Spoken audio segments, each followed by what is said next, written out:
Hi மக்களே. கொடுமை கொடுமை, எப்போ பாரு இந்த பெண்களுக்கு தாங்க கொடுமை நடக்குது. வீடு கட்டுனதும் கொடுமை தாங்க. இந்த கொடுமை அனுபவிக்கிறது பெண்கள் தான். ஏன் அப்படி சொல்கிறேன்னா, இங்கே இருங்க, வீடு கட்டுறாங்க, கிச்சனு நல்லா அம்சமாக கட்டுறாங்க. அதை எவ்வளோ உயரத்துக்கு கட்டணும்னு கொஞ்சமாவது யோசிக்கிறாங்களா? நிறையா ஹைட்டாக இருக்கிற பெண்களுக்கு பிரச்சனை இல்லை. இங்கே இருங்க, நானும் அது மாதிரி ஸ்டூல் போட்டுட்டு எப்படிங்கிறங்க பிரியாணி செஞ்சுக்கிட்டு இருக்கேன். பக்கத்தில் தால்ச்சா. இதை நான் கிண்டும் போது இப்படி வச்சுக்கிட்டு கிண்டுறதா இருக்குது. இப்படி வச்சுட்டு கிண்டாதானே இந்த சோல்ட்ரு வலி வராமல் இருக்கும். பெண்களுக்கு இந்த கழுத்து வலி, சோல்ட்ரு வலி, இந்த கை வலிலாம் வர்றதுக்கு காரணம் என்ன தெரியுமா? ஹைட்டாக நின்று சமைக்கிறனால தான்.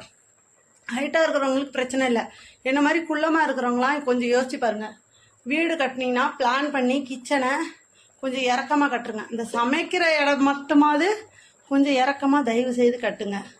இன்ஜினியர்கிட்ட அவர் ஒரு பிளான் சொல்லுவார், அதுபடி கேட்காதீங்க. எனக்கு கிச்சன் சமைக்கிற இடம் மட்டும் கொஞ்சம் ஹைட்டுக்கு பார்த்து கட்டி கொடுங்க அப்படின்னு தயவு செய்து சொல்லுங்கள். ஏன்னா அந்த கழுத்து வலி இப்படி வச்சு கிண்டும் போது இருங்க, இப்படி கிண்டுனா கழுத்து வலி வராதுங்க. இப்படி நான் இறங்கிட்டு இதில் ஏறிட்டு கிண்டா கழுத்து வலி வராது. இப்படி இறங்கிட்டு நான் கிண்டுனா வச்சிங்களேன், கை எப்படி இருக்குது பாருங்கள். சோல்ட்ரு இப்படி போகுதா, அப்போ இந்த இடம் வலிக்குது. தயவுசெய்து ஆண்களே இந்த வீடியோ பார்த்துருந்தீங்கன்னா, இனிமேல் வீடு கட்ட போயிருந்தா, கட்ட பிளான் போட்டிருந்தா, கிச்சனை சமையல் அறையை கொஞ்சம் இறக்கமாக, என்ன மாதிரி குள்ளமான பெண்கள், அம்மா, அக்கா, தங்கச்சி இருப்பாங்களே, அவங்களுக்காக பார்த்து இறக்கப்பட்டு கொஞ்சம் தயவு செய்து அது மாதிரி கட்டுங்க. இல்லை நாங்கள் கட்டிட்டோன்னா கொஞ்சம் ஆல்ட்ரேஷன் பண்ணித்தாங்க. நானே இப்போ ஆல்ட்ரேஷன் பண்ணணும். என்னால் உயரமாக நின்று சமைச்சு இந்த இடம் வலிக்குது. தயவுசெய்து புரிஞ்சுக்குங்க. பெண்களோட மனசை புரிஞ்சுங்க. காலம் பூரா அவங்களுக்காக சமையல் அறையிலேயே காலத்தை தள்ளுறாங்க.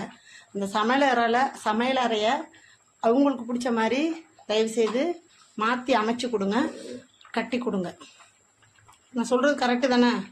பெண்கள் இதை ஏற்றுக்கொள்வார்கள். ஆண்கள் நீ சமைக்கிற சமையலுக்கு இந்த உயரம், இந்த குள்ளம்லாம் போதும்னு நினைப்பீங்க. அப்படியெல்லாம் நினைக்காதீங்க. எனக்காக செய்யுங்க. நான் ரொம்ப கஷ்டப்படுறேன். நான் விழுப்புரத்துலேயும் அப்படி தான் இருந்தேன். ஹைட்டாக அடுப்படி, என்னால் ஸ்டூல் போட்டு தான் சமைச்சேன். அதே நிலமை இப்போ கட்டின வீடு பார்த்து நான் வாங்கினது தப்பாக போச்சு. நானே பிளான் போட்டு கட்டியிருந்தேன்னா என்னோடய பிள்ளைங்களும் நானும் பிளான் பண்ணி சூப்பராக கட்டியிருப்போம்.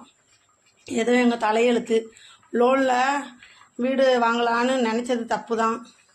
எல்லா தப்பையும் தண்டனை நம்ம தானே அனுபவிக்கணும். என்னமோ உளர்றேன், திக்குறேன். தயவுசெய்து